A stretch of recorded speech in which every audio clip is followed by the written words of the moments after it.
pessoal está conectando. Viu?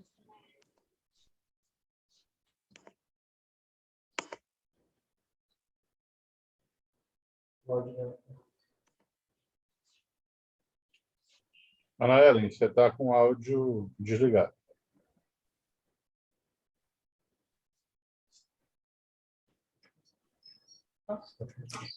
Olá, boa noite. O Conselho Regional de Medicina de Rondônia, CREMERO, tem a grata satisfação de recebê-los nessa noite para juntos discutirmos assuntos que rodeiam nossos dias atuais. A 8ª Semana Científica do CREMERO tem como tema central as síndromes pós-Covid e foi organizada para trazer conteúdo de relevância para todos que aqui estão e agradecemos desde já por terem aceito este convite. Para coordenar a noite de hoje, convidamos a professora Ana Ellen de Queiroz Santiago, que é médica anestesiologista e medicina de dor. Título superior em anestesiologia pelo TSA-SBA, mestrado e doutorado em ciências pela Universidade Federal de São Paulo, professora adjunto do Departamento de Medicina da Universidade Federal de Rondônia, professora do Centro Universitário São Lucas e primeira vice-presidente do Conselho Regional de Medicina de Rondônia. Boa noite, Ana Ellen. O palco é todo seu.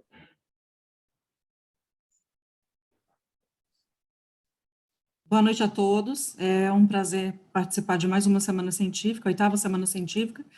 E para auxiliar, eu vou convidar o acadêmico Ângelo Fajardo, que é braço direito desse evento sempre, né? O Ângelo sempre está ajudando, e é da Universidade Federal de Rondônia, né? Boa noite. E boa noite, Flavinho. Boa noite, pessoal. Agradeço mais uma vez a oportunidade de estar aqui participando dessa semana científica. E nós vamos dar início a esses 3 dias de programação, começando hoje com 2 importantes palestras sobre manifestação neurológica e manifestações psiquiátricas.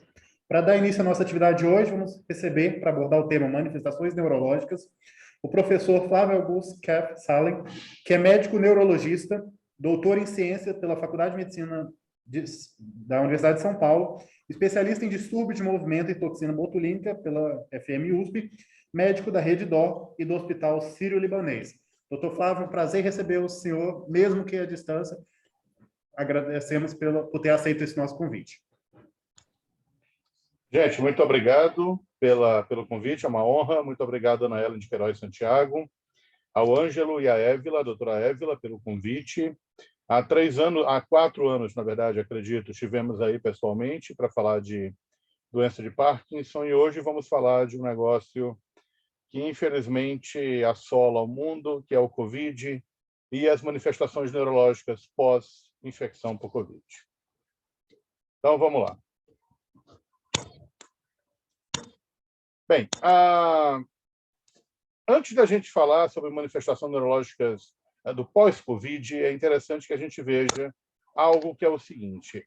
O Covid ele tem acesso ao sistema nervoso através das vias respiratórias, provavelmente. Então, é isso aqui que é o principal componente. O principal componente é o componente respiratório. A rota transcribial ou transcribal, através da placa cribiforme do etmoide, claro, pegando nervos olfatórios, né, as terminações do nervo olfatório, levando à transferência sináptica. Isso aqui é bastante interessante. O vírus ele atravessa o sistema nervoso indo de sinapse em sinapse. É o que se chama de sistema cavalo de Troia.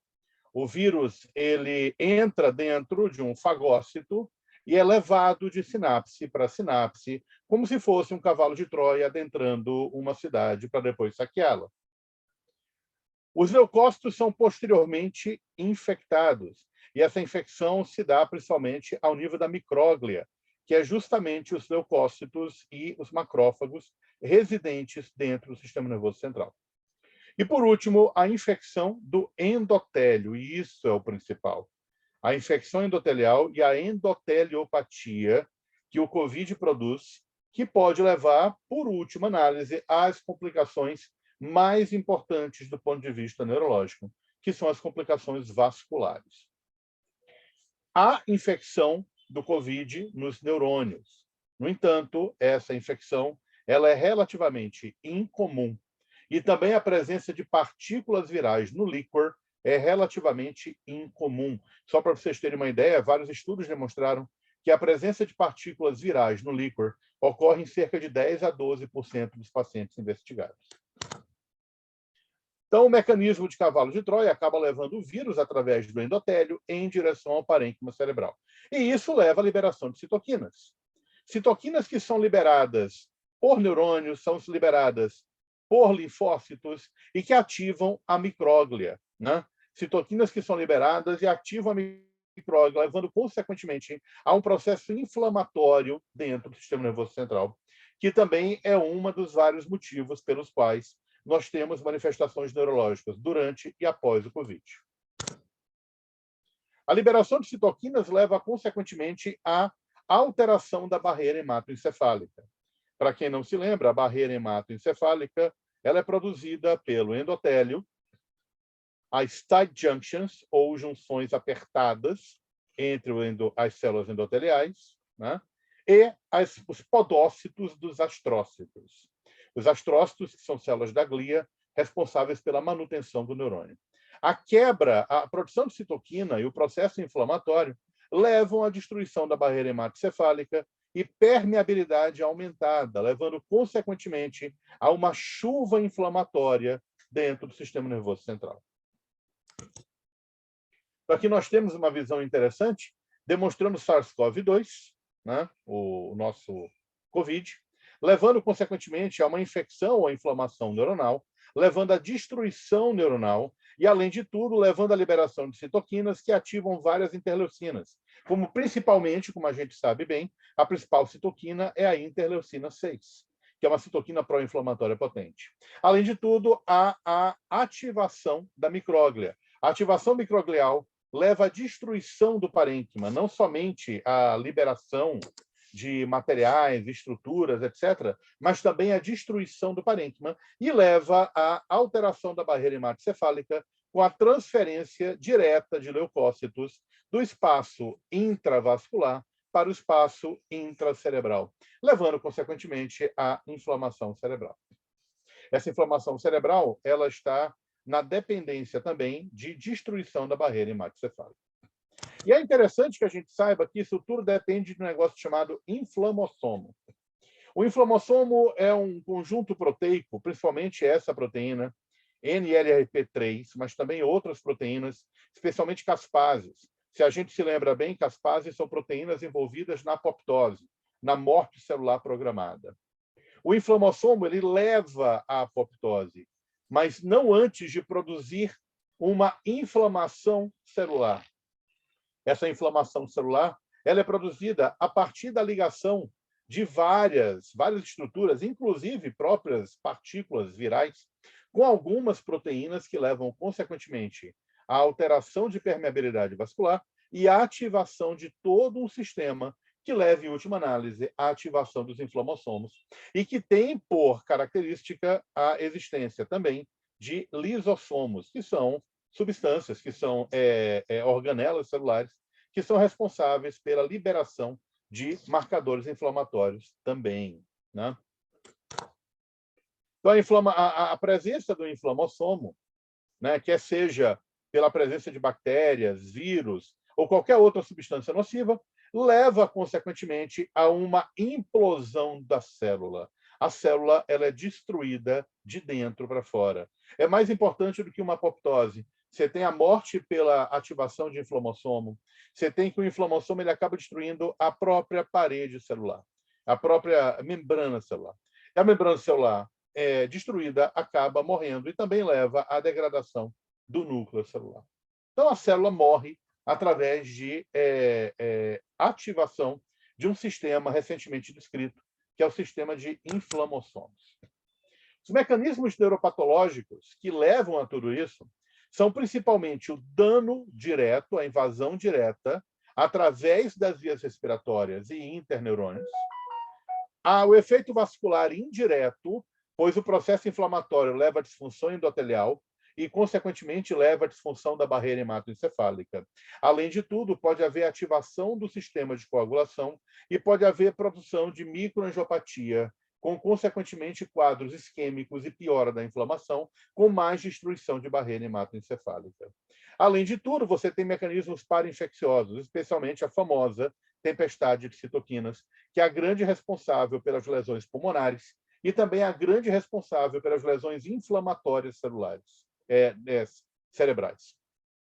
E, por último, é claro, a imunidade celular e os autoanticorpos, que fazem parte da própria tempestade imunológica, que leva aos efeitos pós-infecciosos indiretos.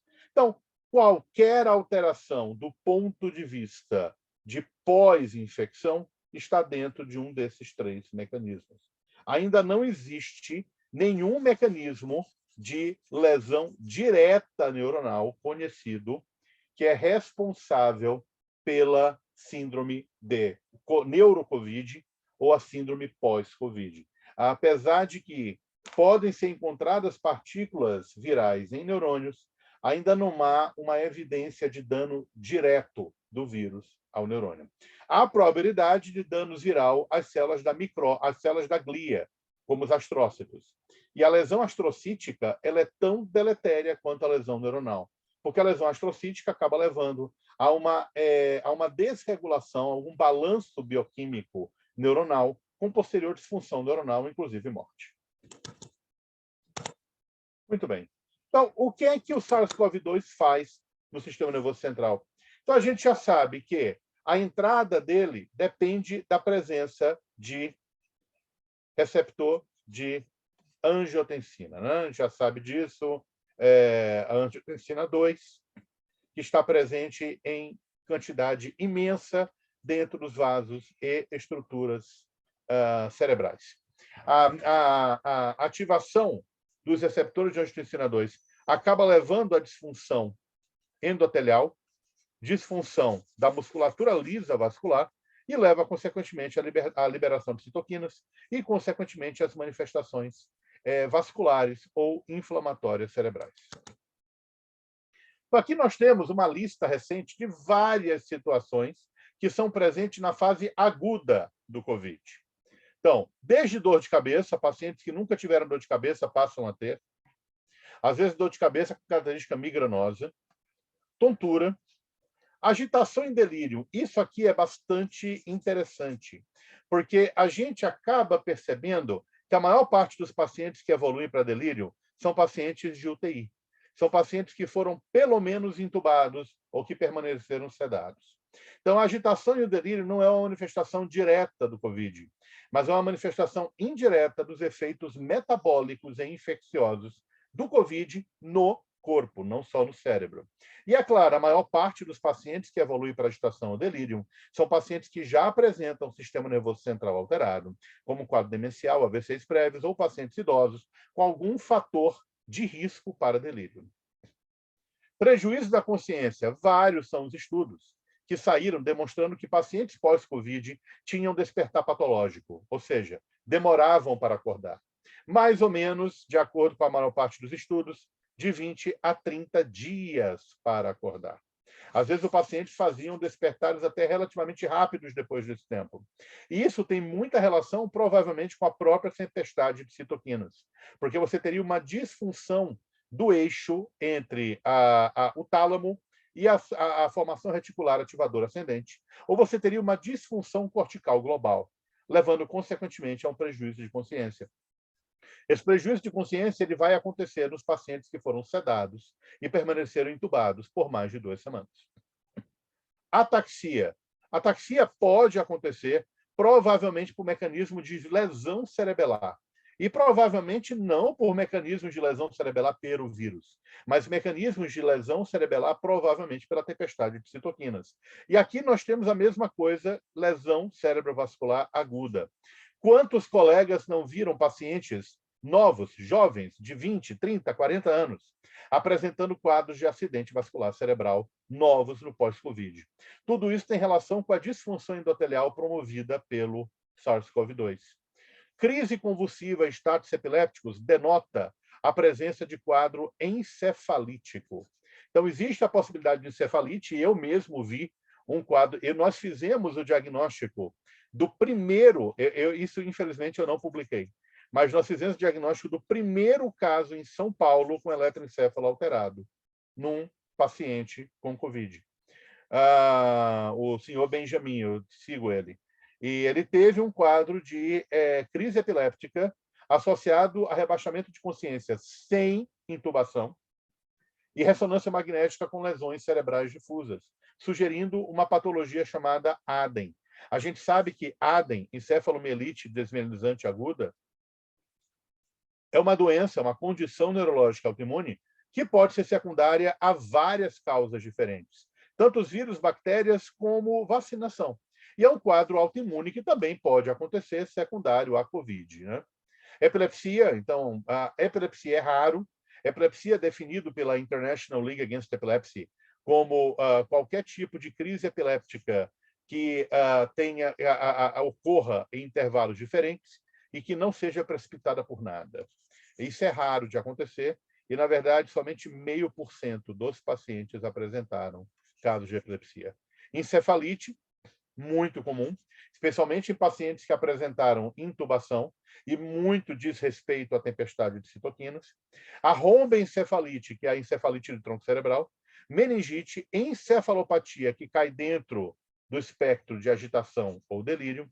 Encefalopatia posterior reversível, também chamada síndrome de Cal-Fleming, que é uma síndrome relacionada muito com mecanismos vasculares, ou seja, mecanismos de aumento de permeabilidade vascular e mecanismos de hiperreatividade vascular, levando, consequentemente, a cefaleia, quadro confusional agudo e alterações de ressonância na porção anterior ou, principalmente, posterior do cérebro.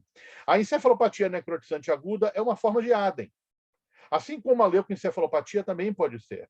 Lesões desmielinizantes, não confundir com esclerose múltipla, por favor. Lesões desmielinizantes que simulam esclerose múltipla, mas não são, né? Que podem ser causadas por SARS-CoV-2. Isso. Mielite, encefalite disseminada aguda, encefalomielite disseminada aguda, a famosa ADEM. E os casos mais simples. Então, hipogeusia. Quantos aqui não perderam o paladar, né? Hiposmia, que pode permanecer numa porcentagem pequena dos pacientes, porque a maior parte dos pacientes melhora com 2 semanas. Diplopia e paralisia facial periférica por mecanismos inflamatórios. Diplegia facial, neuralgia do facial. E casos mais raros que ainda se tem dúvida se é realmente o próprio COVID-19 ou se é o processo inflamatório relacionado a ele. Síndrome de Guillain-Barré, nós temos alguns casos descritos na New England Journal of Medicine ano passado. Ainda há casos de Guillain-Barré sendo descritos e cuja resposta à imunoglobulina varia de mais ou menos até muito boa. A síndrome de Miller-Fisher, que é uma síndrome semelhante ao Guillain-Barré, associada a anti-GQ1B e que leva a ataxia, oftalmoparesia e arreflexia. Polineuropatia craniana, como, por exemplo, paralisia facial, paralisia de terceiro nervo, sexto nervo, vários nervos acometidos, que sugere um quadro inflamatório. Crise miastênica no paciente com miastenia graves. Paciente com quadro miastênico que apresenta COVID-19 pode apresentar uma piora do quadro miastênico, um mecanismo puramente autoimune.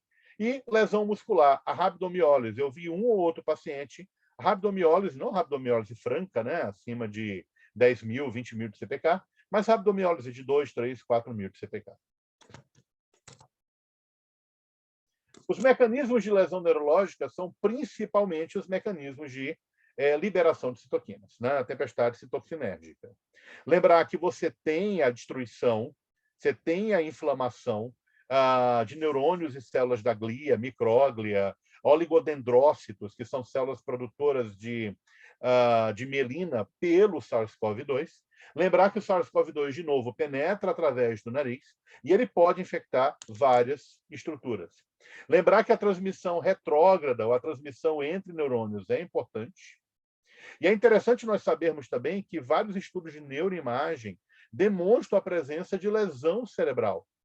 Lesão cerebral essa que provavelmente está relacionada a processo inflamatório e não se sabe exatamente se o processo inflamatório é ou não diretamente pelo SARS-CoV-2 ou indiretamente pela tempestade de citoquinas que ele produz. Então, de 190 pacientes com COVID-19, foram vistos vários pacientes com alterações de neuroimagem. Desde alterações de hiperintensidade no lobo temporal mesial, que pode levar à crise epiléptica, até lesões de substância branca não confluentes, semelhando-se à microangiopatia, até grandes lesões hemorrágicas confluentes ou não, e mesmo lesão que restringe difusão, sugerindo processo inflamatório ou processo vascular. É interessante que 76% dos pacientes que foram avaliados nesse estudo foram associados com um padrão de neuroimagem. E 5%, por exemplo, tiveram mais de um padrão, tiveram até 3 padrões, indicando que nesses pacientes os mecanismos de lesão foram variados. Então, aqui, por exemplo, lesões de corpo caloso, lesões de lobo temporal, aqui pacientes com várias lesões com restrição à difusão, sugerindo processo isquêmico. Aqui, paciente com provavelmente uma lesão, essa lesão aqui, provavelmente uma lesão isquêmica nova. Aqui, pacientes com lesão isquêmica. Aqui, pacientes demonstrando alteração de substância branca e sangramento ao nível dos núcleos da base. Aqui, paciente demonstrando padrão de Aden. Paciente demonstrando padrão de lesão de pedúnculo cerebelar médio. Aqui, lesão difusa cerebelar, por exemplo, sugerindo Aden. E aqui uma sugestão de vasculite com lesão de corpo caloso, que é uma coisa que a gente encontra muito raramente em lesão vascular e encontra muito mais frequentemente em lesão vasculítica. Vascular, digamos assim, vascular das causas mais comuns, né? E encontra em lesão vasculítica, como Suzaki, por exemplo. Aqui, por exemplo, a presença de processos, aqui é um DW, aqui é um SWI, aqui é sangramento cerebral. Tudo isso aqui são focos de microsangramentos cerebrais. Aqui, olha essa lesão, que interessante. Uma lesão em hipersinal intenso com um hipersinal um pouco mais leve, sugerindo processo inflamatório, mas que você olha numa sequência mais apropriada e provavelmente isso aqui é depósito de hemosiderina, sugerindo sangramento. Aqui, necrose hemorrágica, sugerindo Aden. Olha isso aqui dá coma. Lesão bilateral de tálamo. Isso aqui produz coma. O paciente entra em coma e não sai. E aí você fica na dúvida por que o paciente está em coma. Faça uma ressonância, pode ser que você descubra. Aqui, lesão de cerebelo, inclusive com lesão de massa, fechando o quarto ventrículo. Imagina a desgraça que isso aqui faz. Processo inflamatório grave, levando a hipertensão intracraniana. Aqui, a presença de alterações no espaço subaracnoide, sugerindo inflamação. O líquor desse paciente provavelmente está alterado. Olha só que interessante isso aqui, gente. Isso aqui é a região do córtex órbito-frontal e do córtex olfatório. Olha isso aqui. Hipersinal do nervo olfatório e alteração de sinal no córtex olfatório. Isso aqui foi publicado recentemente no JAMA, agora em 2020, demonstrando um paciente com hiposmia persistente com lesão cortical. Não somente do nervo, mas lesão cortical flagrado pela ressonância. Observe esse lado daqui, tá bonzinho, mas esse lado daqui, olha como tá branco no flare. Olha isso aqui. Ou seja, lesão cortical no território de córtex olfatório. Isso é bastante interessante porque demonstra que o quadro neurológico vai muito mais além do que simplesmente uma lesão de nervo. É claro, é só lembrar que o nervo olfatório não é um nervo, né? Ele é uma extensão do cérebro, assim como o nervo óptico. Apesar de serem considerados nervos cranianos, os únicos nervos cranianos são o 3º ao 12º. Os outros 2 são extensões corticais. E agora, nos próximos 15 minutos, a gente vai falar rapidamente sobre o que é realmente o Long COVID. Long COVID é o nome que se dá ao quadro que persiste após a infecção pelo COVID, e geralmente persiste por acima de 3 semanas. Ou seja, o paciente permanece doente de maneira aguda, subaguda, e posteriormente, mesmo passado um tempo longo, o paciente não se recupera. Então, esse Long COVID, ele começa mais ou menos a partir da 3ª semana e envolve vários sistemas, e a gente vai falar somente do sistema neurológico. Alguns pacientes permanecem por mais de 12 semanas e alguns pacientes por mais de 6 meses. Nós já temos cerca de 2 anos de conhecimento do Covid. O Covid começou no mundo há 2 anos atrás, aqui no Brasil há 1 ano e 6 meses, 1 ano e 7 meses. Mas nós já temos um conhecimento extenso para a gente poder dizer, pelo menos, que essa doença dura pelo menos mais de 1 ano. Há pacientes que ainda estão fadigados, cansados e com perda de memória até hoje. Aqui, várias sintomas, né? A gente não vai abordar muito isso, mas a gente sabe que, principalmente, o pós-Covid deve se relacionar às 2 coisas. Primeira coisa, a tempestade de citoquinas, que ela, infelizmente, ela leva danos que permanecem depois que ela passa. Os danos principais são lesões vasculares e trombose vascular. Essa trombose vascular que pode levar a acidente vascular cerebral e entrar dentro da síndrome pós-Covid. Fora isso, o vírus pode continuar se replicando. Ele pode estar dormente. Claro, a gente já sabe muito bem que o vírus não vai embora. Você, uma vez pegou o Covid, você vai ter ele sempre. Tá? Mas ele pode estar sendo segurado pela imunidade celular. Mas ele vai continuar se replicando. E, de vez em quando, ele pode acabar levando a um processo inflamatório. Isso é possível. Esse processo inflamatório subclínico, ou que se manifesta como uma síndrome de fadiga persistente. Então, o paciente está persistentemente inflamado. Aqui, os sintomas mais comuns relacionados com a síndrome pós-Covid, retirado de um site inglês. O mais comum, cara, é fadiga.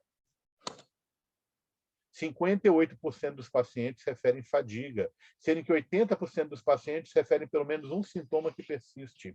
Dor de cabeça tem sido regra.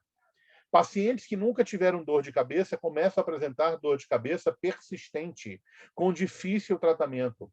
E pacientes portadores de enxaqueca têm piora da enxaqueca. Eu tenho pacientes tratados com toxina botulínica, com erenumab, com galcanezumab, que agora não respondem a mais nada no pós-Covid. E está muito difícil tratá-los. Déficit de atenção. Manutenção da anosmia. Ou seja, paciente com perda de olfato persistente. Perda de memória, isso aqui é bastante subjetivo. A perda de memória ela é objetiva e ela é subjetiva. No entanto, ela pode variar de acordo com o estado emocional do paciente. Eu não vou, infelizmente, poder ficar para a aula de psiquiatria, mas a gente sabe muito bem que o lockdown ele também favoreceu alguns sintomas pós-Covid. Então, o lockdown favoreceu o aumento ou mesmo o surgimento de quadros depressivos e ansiosos em pacientes que antes tinham talvez somente traços ou não tinham esses tipos de transtornos. E a perda de memória acaba se tornando um negócio interessante, porque a perda de memória ela pode acontecer dentro de um quadro de ansiedade. Mas, ao mesmo tempo, como nós vimos, pacientes com COVID também podem apresentar lesões do lobo temporal mesial. Então, a perda de memória também pode ser orgânica e ela pode estar relacionada a um quadro cognitivo muito mais amplo. Então, é necessário que o paciente portador de COVID, que teve COVID, que tem perda de memória persistente, passe por uma avaliação neurológica ou neuropsicológica, para que você consiga determinar quais são os prejuízos cognitivos principais. E uma ressonância magnética nesse paciente é sempre necessária, porque é necessário que você faça diagnóstico de alguma lesão cerebral que persistiu. É possível. Desordem de sono, claro, que pode estar relacionada à própria ansiedade, aumento de peso devido ao lockdown, o que leva à apneia de sono. Vocês podem achar engraçado, mas não é realmente. Eu acho até interessante isso, mas a apneia de sono, 8% dos pacientes acabam desenvolvendo apneia de sono justamente porque aumentaram o peso durante a pandemia. Eu fui um deles, por exemplo. AVC, 3% tem AVC, 3% tem tontura. Que mais? Perda auditiva, zumbido, que pode estar relacionado à lesão. Você pode ter tido lesão de nervo vestíbulo-coclear e, consequentemente, perda auditiva contínua, e essa lesão pode estar associada a um quadro de inflamação sistêmica, não necessariamente o próprio vírus, como a gente já falou, e a ageusia, que é a perda do paladar. Outras alterações são bem mais raras. E é interessante nós percebermos que a maior parte dos pacientes com síndrome pós-Covid eram mulheres acima de 74 anos de idade, de qualquer etnia. A maior parte era obeso. A maior parte era paciente pobre. A maior parte fumava ou usava algum tipo de vaporizador, como, por exemplo, cigarro digital. Cigarro cigarro digitais, né? Ou o narguilé, né? A maior parte dos pacientes que teve pós-Covid teve sintomas severos e a maior parte tinha outras comorbidades, como, por exemplo, diabetes, sistema imune já enfraquecido, ansiedade, hipertensão, asma ou câncer. O que é interessante perceber? É interessante perceber que o sintoma pós-Covid está muito mais frequente em pacientes suscetíveis. Pacientes idosos, né? Pacientes pobres e pacientes obesos. E pacientes portadores de doenças. Então, muitos não tiveram sintomas pós-Covid. Eu tive Covid em agosto do ano passado, não evolui com nenhum sintoma pós-Covid, não tem absolutamente nada pós-Covid. Tive uma dispneia que durou 2 semanas e que melhorou completamente com fisioterapia respiratória. Já eu tenho pacientes com meu biotipo que tiveram síndrome pós-Covid. Uma coisa interessante é que também depende da genética do hospedeiro. Pacientes geneticamente predispostos podem fazer uma tempestade de citoquina muito mais importante, levando, consequentemente, a síndrome pós-Covid muito mais importante do que outros pacientes com o mesmo biotipo ou mesmas características epigenéticas. Então, aqui, novamente, a maior parte dos pacientes que teve sintoma pós-Covid, por exemplo, pacientes entre 40 e 60 anos de idade, há uma mistura, por exemplo, aqui teve mais homem, mas aqui foi escancaradamente mais mulher. Aliás, aqui foi mais homem. Aqui escancaradamente mais mulher, aqui também escancaradamente mais mulher. Por que mulher tem mais sintoma pós-Covid do que homem? Não sei. Você pode sugerir que talvez seja por conta de flutuações hormonais, ou que os hormônios alteram a maneira como o sistema imune vê as coisas, mas eu não tenho a mínima ideia. A maior parte dos pacientes tinha comorbidades, e a maior parte dos pacientes foi seguido por um tempo longo. Teve paciente que foi seguido por 140 dias após a instalação. E a maior parte dos pacientes desenvolveu dispneia e fadiga. Em termos neurológicos, uma boa parte teve anosmia, disgeusia, prejuízo cognitivo, e é interessante que o pessoal chama de brain fog, ou um nevoeiro cerebral. É como se você quisesse pensar alguma coisa ou falar alguma coisa e simplesmente não saísse. Ou se você quisesse pensar alguma coisa e simplesmente não saísse. É interessante que os pacientes que faleceram, acabou-se fazendo alguns estudos e percebeu-se que havia a presença de proteína cítica glial, sugerindo destruição neuronal, e a diminuição do número de células, inclusive com processo inflamatório em algumas células. Isso em córtex cerebral, isso em cerebelo e isso em tronco cerebral. Aqui, por exemplo, a presença de um vaso obstruído. Aqui a presença de um processo inflamatório pesado. Aqui um vaso com processo inflamatório ao redor. Então, todos os pacientes tinham alguma característica anatomopatológica que levava em consideração ou destruição neuronal, ou processo trombótico, ou processo inflamatório. Aqui, por exemplo, a presença de múltiplas células. Aqui, na coloração por hematoxilina e eosina, a presença de linfócitos em grande quantidade. Aqui, a presença de necrose hemorrágica. Aqui, a amígdala, que é responsável pela recepção das memórias e também é responsável por mecanismos de defesa, mecanismos de memória, mecanismos de recompensa, etc., também com lesão cortical. Aqui lesão cortical, aqui lesão talâmica, inclusive com lesão cortical. E aqui a presença de vários monócitos, macrófagos e linfócitos, todos corados com seus respectivos corantes. Aqui, por exemplo, paciente com herniação uncal.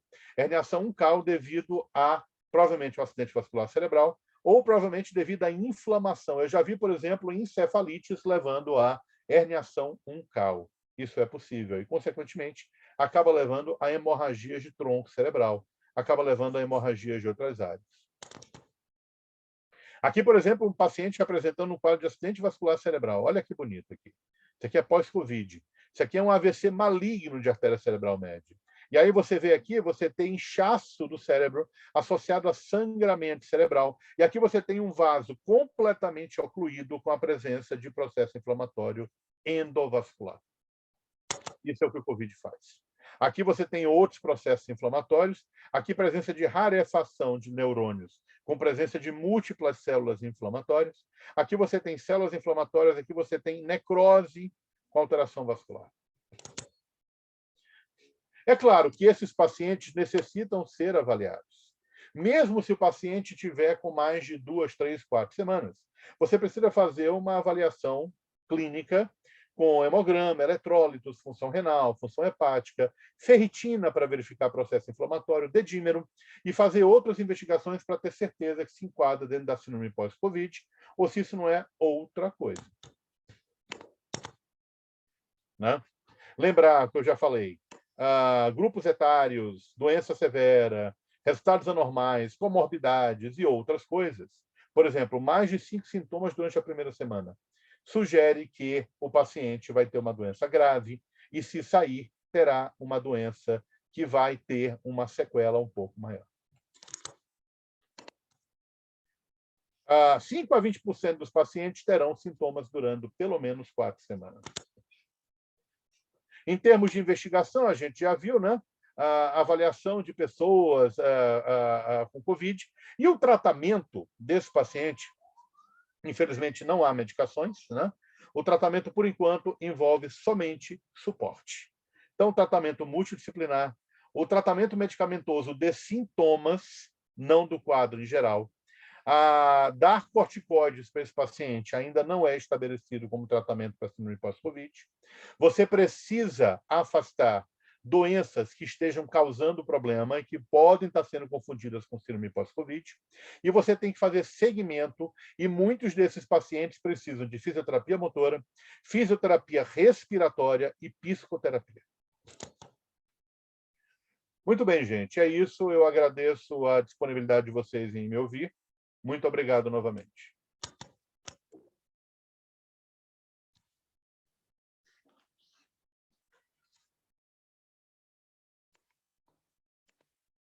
Obrigada, doutor Flávio. Sempre excelente participação. Para quem não sabe, o Flávio foi meu colega de faculdade, um excelente médico, e foi meu médico durante o meu episódio de Guillain-Barré, né? Graças a Deus, me livrei de uma sequela aí, graças ao doutor Flávio, que me atendeu e me tratou com muito Tratamos carinho. rápido. Graças a Deus, né? Então, foi o diagnóstico bem rápido, o tratamento bem rápido, e fora alguns adormecimentos que eu tenho até hoje, o reflexo que não voltou ainda, mas que ainda é normal, eu estou muito bem, graças ao doutor Flávio. Obrigado.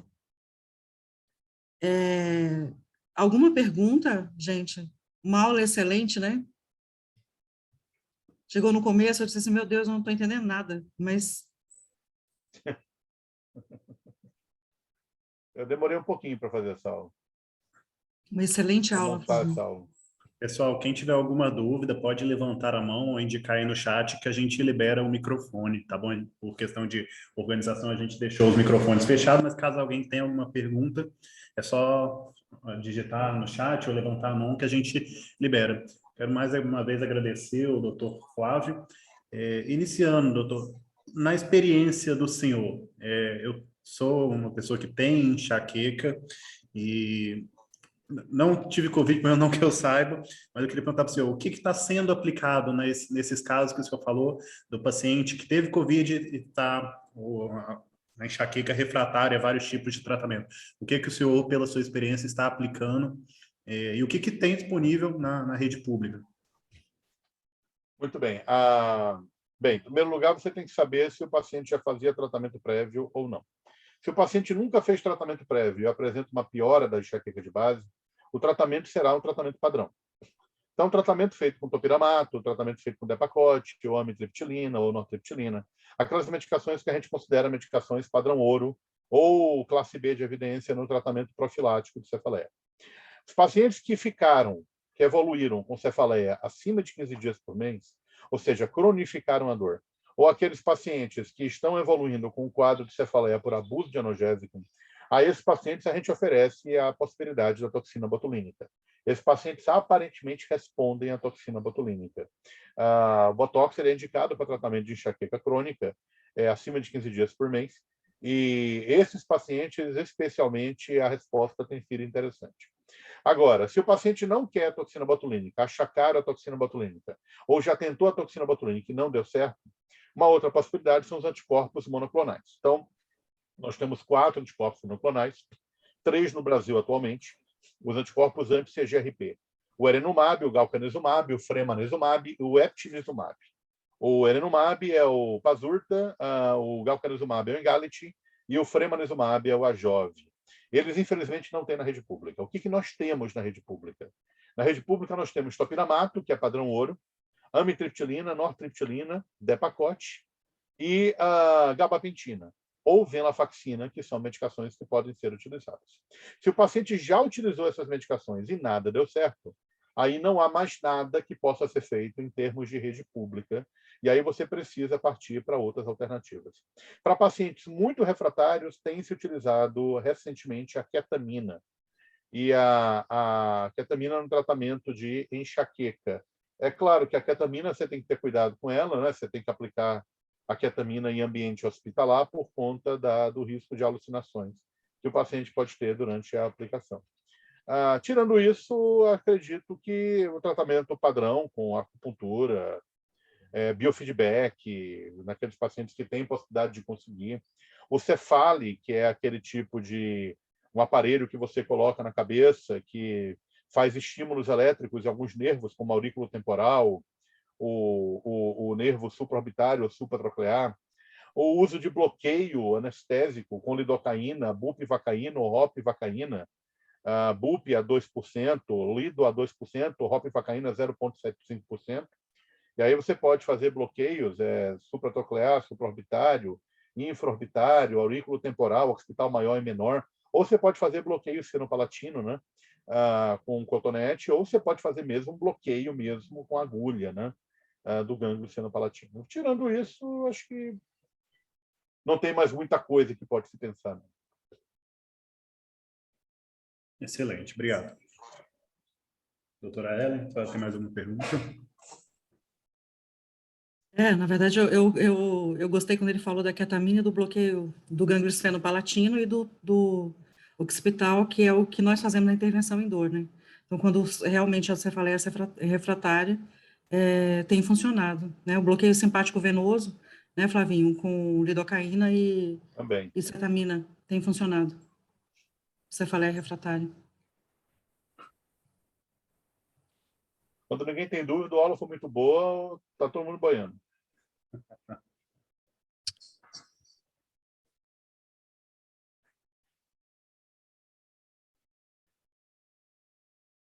Nenhuma pergunta, gente? Nenhuma consideração? Pode levantar a mãozinha. Botaram aqui muito boa. Às vezes o pessoal fala que é muito boa porque não entendeu o patavino.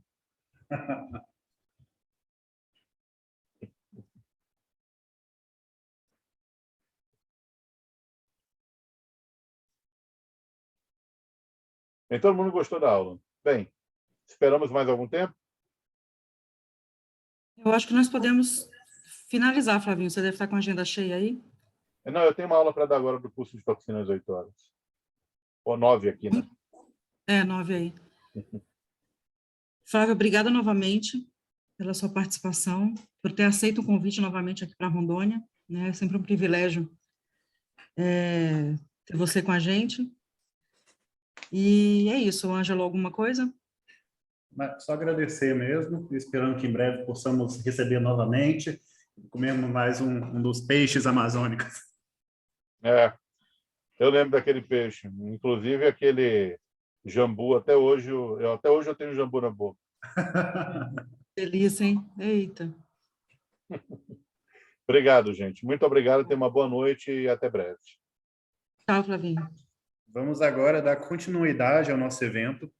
E para isso nós vamos convidar para abordar o tema manifestações psiquiátricas o professor Robson Cardoso Machado Eluzan, que é médico especialista em psiquiatria e medicina da família e comunidade, Possui pós-graduação em Pediatria e Oncologia Pediátrica, doutor em Biotecnologia, Inovação e Saúde, professor adjunto da cadeira de Saúde Mental do Centro Universitário Paris Carvalho Finca e do Centro Universitário São Lucas. Preceptor de Pediatria do Hospital de Base Aire Pinheiro, aqui em Porto Velho, e atualmente ocupa o cargo de presidente do Conselho Regional de Medicina de Rondônia, CREMERO. O Dr. Robson está aqui presencialmente conosco.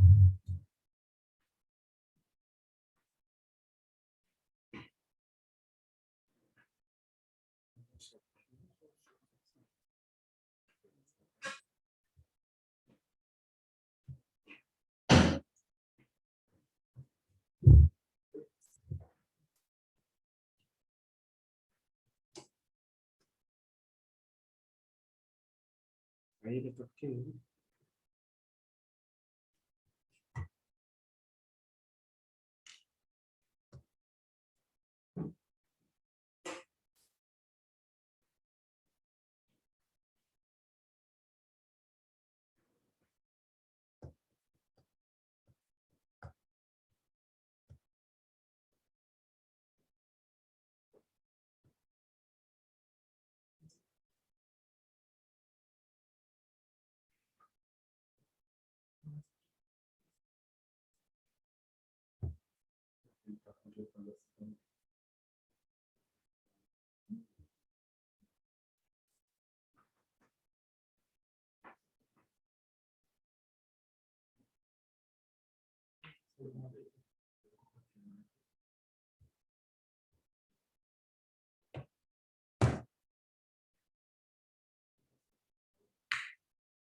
vai ficar pequeno.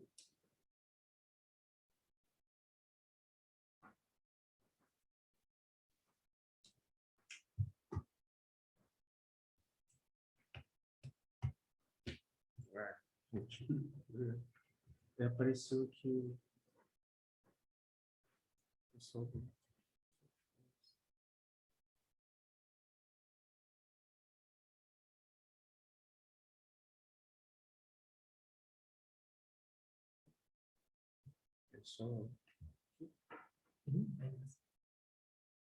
pode começar.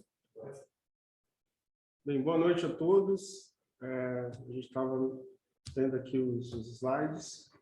É uma honra estar aqui abrindo a Semana Científica do Conselho Regional de Medicina, um tema tão importante quanto as síndromes neurológicas e psiquiátricas no pós-Covid-19. Eu vou me atentar mais a um último estudo que foi feito sobre essas síndromes psiquiátricas pós-Covid. É um estudo recente. A doença é uma doença recente, então há muita coisa que ser descoberta, muita coisa que ser estudada a respeito de tudo isso.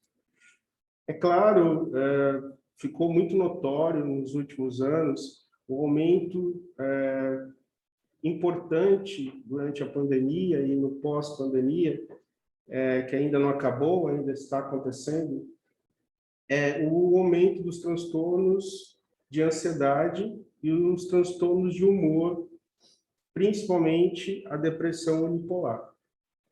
Junto com isso, aumentou-se também a dificuldade de dormir das pessoas, ou seja, a insônia.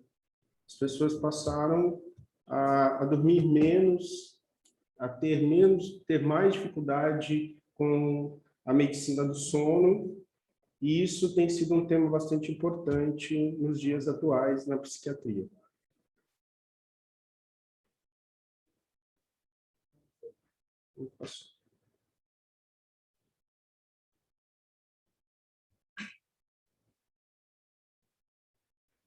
Então, assim, a gente deve... O Covid-19, por não ter estudos, ele foi feito baseado nos estudos em relação aos transtornos psiquiátricos, em relação a essas duas síndromes que ocorreram, né? O SARS e o MERS. essas duas síndromes ocorridas fizeram com que houvessem estudos sobre as alterações psicopatológicas, tanto agudas quanto crônicas ou duradouras. Os sobreviventes do SARS relataram sintomas psiquiátricos como o transtorno de estresse pós-traumático, o TEPT, o famoso TEPT, a depressão unipolar, o transtorno de pânico como um dos transtornos de ansiedade mais importantes nesse período, e o transtorno obsessivo-compulsivo, que é o TOC. Avaliações, houve um segmento de 1 a 50 meses nesse estudo que foi feito. Então, quais foram os efeitos psicopatológicos versus a infecção pelo coronavírus? Então, o coronavírus causou sequelas psicopatológicas, como eu falei para vocês, diretamente envolvidas com o sistema nervoso central, devido a uma reação imunológica abrupta a nível neuronal, com uma catarse de citoquímicas ocasionadas pelo processo neuroinflamatório que o coronavírus causa diretamente no sistema nervoso central. Então, esses estudos que foram realizados, que eu estou falando a nível de cérebro, foram estudos pós-morte, in vitro e em animais, onde se percebeu um neurotropismo do coronavírus e um dano neuronal importante devido a essa catarse de citoquímicas. As citocinas. Além do possível infiltração cerebral, a tempestade de citocinas envolvidas na resposta imune pode causar ainda sintomas neuropsiquiátricos devido a essa neuroinflamação. Então, foi feito um estudo baseado em 402 pacientes nesse hospital em Milão, San Raffaele, de 6 de abril a 9 de junho de 2020. É um estudo pequeno, de 3 meses, mas nesse estudo eles contemplaram avaliação clínica do paciente, eletrocardiograma, gasometria, análise hematológica, incluindo hemograma completo, PCR, e eram feitos por psiquiatras, e onde nesses encaminhamentos ou o paciente era encaminhado para residência e acompanhamento ou para internação, de acordo com a gravidade dos casos. E nessa avaliação psiquiátrica, o que foi feito? Uma entrevista clínica não estruturada na visão do segmento, e uma visão de segmento de visitas de pelo menos 1 mês, principalmente após a alta ou atendimento no setor de emergência. Então, dentro desse segmento que foi dado, foi aplicado alguns questionários de autoavaliação psicopatológica, contendo sintomas de transtorno de estresse pós-traumático, depressão unipolar, ansiedade, sintomas obsessivos compulsivos e insônia. Então, foi feito um estudo de corte, recomendado de acordo com a literatura sobre essas patologias.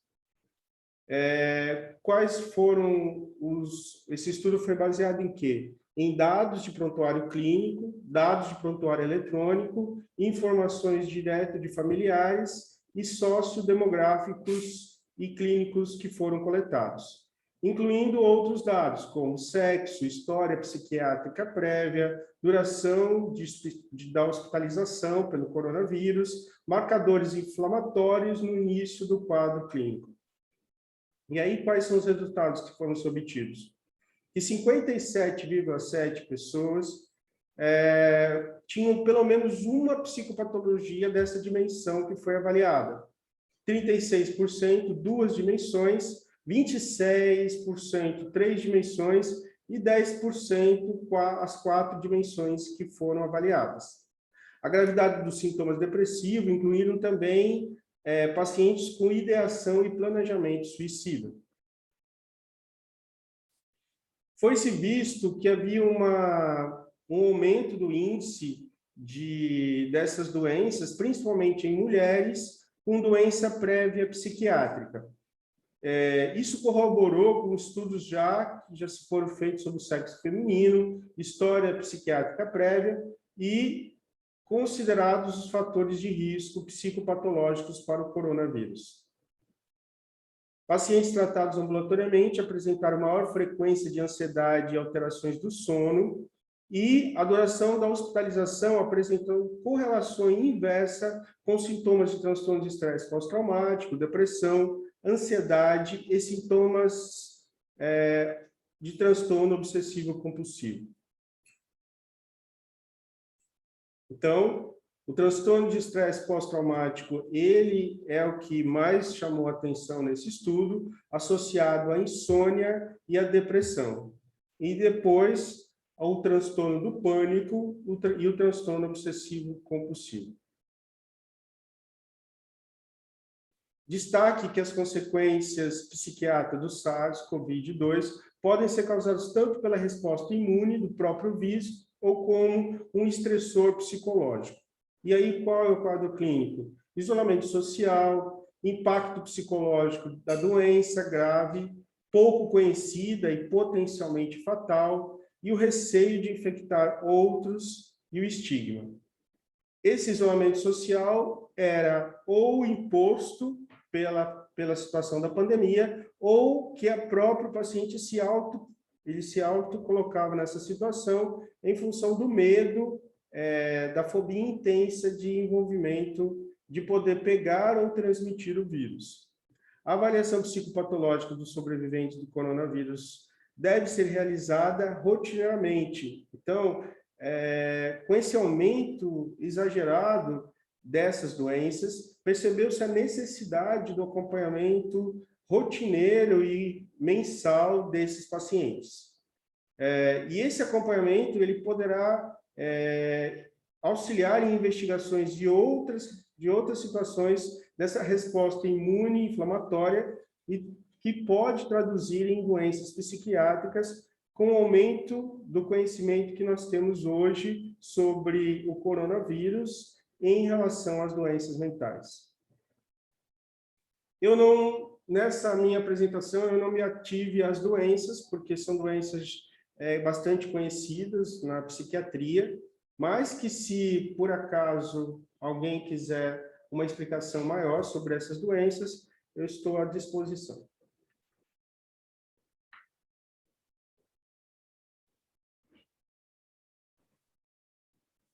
Obrigada, meu presidente, por essa excelente aula. Muito bom ouvi-lo. Alguma pergunta, gente? Alguma consideração? Novamente, quem tiver alguma pergunta, alguma dúvida, pode levantar a mão ou escrever no chat que a gente autoriza. Eu vou começar fazendo uma pergunta, Dr. Robson, sobre o que o senhor tem observado na prática. Se as alterações psiquiátricas, elas têm alguma idade específica, ou é algo assim que, como a COVID, não escolhe idade, não está escolhendo mais se a pessoa tem uma comorbidade, ou se é uma pessoa que nunca teve nenhuma alteração psiquiátrica, ou pelo menos nunca procurou atendimento para isso? Qual que está sendo o perfil do paciente após a COVID-19? Então, Ângelo, tem mudado de acordo com a faixa etária. Por exemplo, se percebe hoje nas crianças um aumento grande da depressão unipolar, porque elas foram bloqueadas, impedidas de estar em contato com seus colegas, com a sua comunidade, com o meio que elas estavam habituadas. E a depressão na infância, ela não ocorre como a depressão do adulto, que é uma depressão muito mais... A criança está muito mais irritada, muito mais agressiva, muito mais sem paciência, e isso tem acontecido na infância e na adolescência. A adolescência e a fase jovem adulto, ela tem seguido mais o que a literatura tem falado, que é o transtorno do pânico e principalmente os transtornos ansiosos. Aumentou-se muito na prática, que nós temos percebido, não só o transtorno do pânico, mas também o transtorno de ansiedade generalizada, o famoso TAG. Ele tem aumentado exacerbadamente durante a pandemia, e a fobia social, claro, a fobia social ela está presente em todos.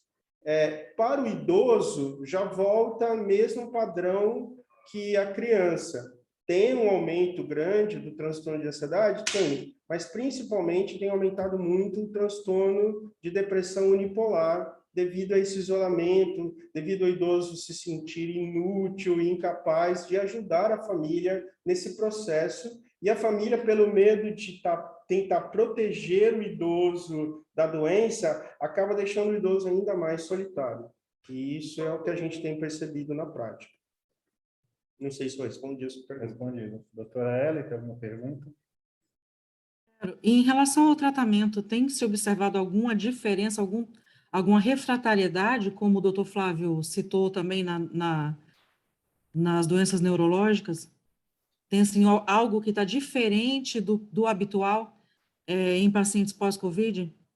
Então, eu não sei se é um processo da neuroplasticidade, da neuroquímica, mas a gente tem percebido que os ansiolíticos, antidepressivos, eles têm demorado um pouco mais para fazer efeito. Então, o efeito tem que ser está sendo mais lento. O que a gente espera de respostas de 2 semanas, 3 semanas, às vezes a gente precisa levar um mês, 60 dias para a gente ter uma resposta adequada.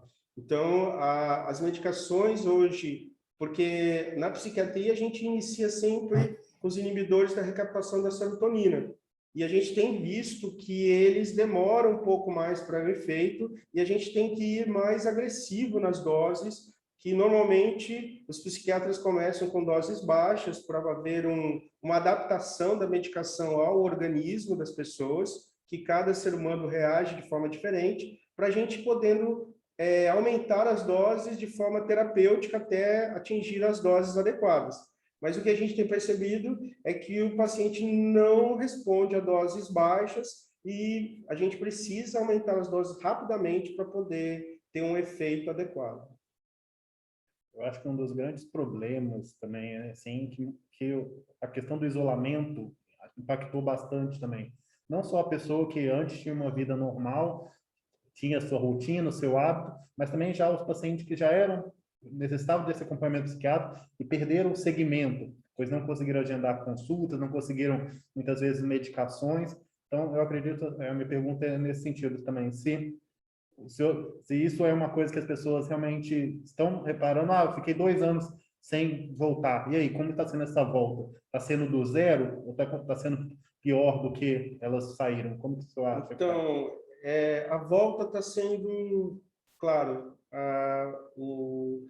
tinha 2 grupos, né? Aquelas pessoas que estavam confinadas, que queriam desesperadamente voltar a se aglomerar, então essas pessoas abriu as portas e não, agora vamos voltar à nossa vida, tentar recompor essa vida. E tem um grupo que se isolou, se auto-isolou desde o princípio da pandemia e que agora ele resiste numa volta à vida comum como era antes. Então, esse grupo ainda resiste, ainda tem muita fobia social, as pessoas ainda têm medo de estar em grandes aglomerações, e sempre há um questionamento. Não, mas eu estou vacinado, mas eu posso levar o vírus para um parente idoso, pelo meu pai, pela minha mãe, ou pelo meu filho pequeno. Então, ainda há muito medo à disposição de um determinado grupo. Enquanto que o outro grupo, desde o princípio, não acreditou que a doença fosse grave e fatal e continua ainda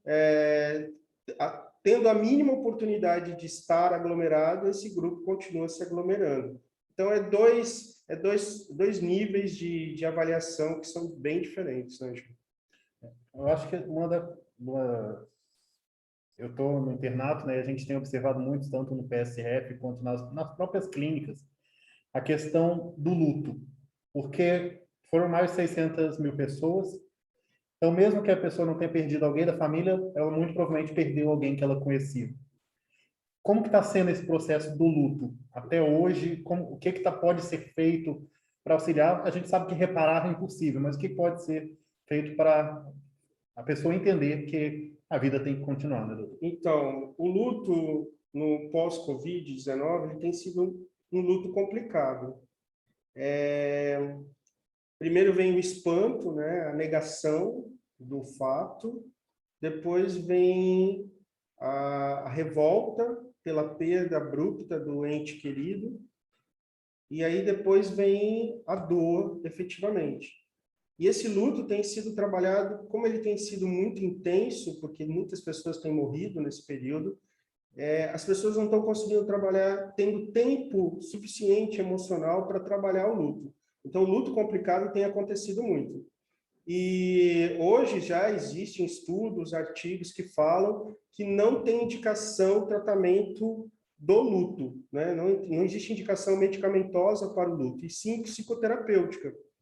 Então, hoje, a melhor forma de trabalhar esse luto complicado é trabalhar a pessoa no seu estado emocional. Se percebendo que, além do luto complicado, tem desenvolvido outros transtornos, principalmente transtornos de humor, que é os que mais acontecem nesses casos, aí sim, em casos bem selecionados, a gente faz a medicação. Mas não é algo que deve ser amplamente divulgado. Então, vamos tratar todo o luto. Não. Primeiro você dá apoio, trabalho psicoterápico da pessoa, emocional, e se percebendo que isso não está sofrendo uma melhora, principalmente nos sintomas como insônia, principalmente nos sintomas como próprios da depressão, com a anedonia, perda do prazer, a hipobolia ou abolia, que é perda da vontade nas atividades diárias, aí sim a gente inicia a medicação. Doutora Ellen, mais alguma coisa para a gente dar seguimento? Não, eu queria ouvir o público. Vamos lá, pessoal. Façam perguntas, levantem a mãozinha, coloquem no chat. Chegou uma dúvida ali da Areta. A minha dúvida é em relação à nova designação da fobia em relação ao Covid, coronafobia. O senhor acha que esse conceito será difundido e terá tratamento e sintomas mais específicos destinados à coronafobia futuramente pós-Covid? Eu creio que não, porque nós seguimos, Areta, o DSM, que é um manual de doenças mentais que é reformulado a cada 3 a 5 anos pelos Estados Unidos.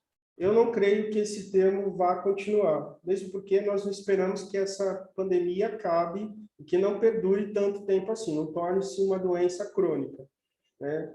Esperamos que, com o tempo, esse vírus seja como outro vírus que já apareceu na humanidade, que vem, que causa um dano terrível, mas que, se possível, que ele passe e desapareça. Então, eu não creio que esse termo seja um termo aceito pela academia como um termo técnico. Eu creio que não. Mas as síndromes pós-Covid, essas que já estão estabelecidas na literatura, elas sim, elas vão continuar perenes. Mais alguma dúvida, pessoal? Podem mandar pelo chat, podem pedir para ligar o microfone que a gente autoriza. Vamos aproveitar, que esse é um tema que está presente em todas as áreas, né, doutor? O médico, como generalista, como especialista, não só o psiquiatra vai abordar esse tema, né? Hoje, o médico generalista, o médico de família e comunidade, do Programa de Saúde da Família, ele tem trabalhado muito isso. Esse paciente chega para ele e, muitas vezes, ele que conduz os casos. E ele só encaminha ao especialista os casos complicados, que ele não consegue resolver de uma forma mais tranquila, com um antidepressivo, um ansiolítico mais comum, e aí, quando acontecem outras intercorrências com o paciente, aí sim é necessário encaminhar o especialista. Então, ele é um tema hoje bastante comum e bastante difundido. Mais alguma dúvida, pessoal?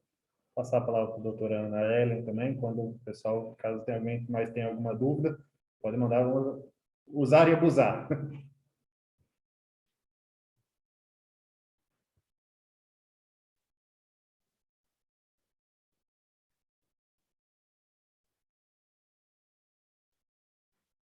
Acho que ninguém vai perguntar mais nada, não.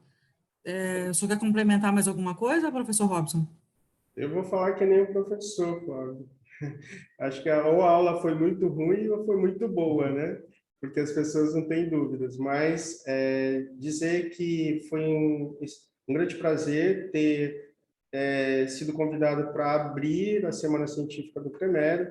e desejo que vocês participem nos outros nos demais dias da semana, porque vários temas de grande interesse, de grande repercussão e para a área médica, científica, serão abordados e que será um grande conhecimento para todos nós.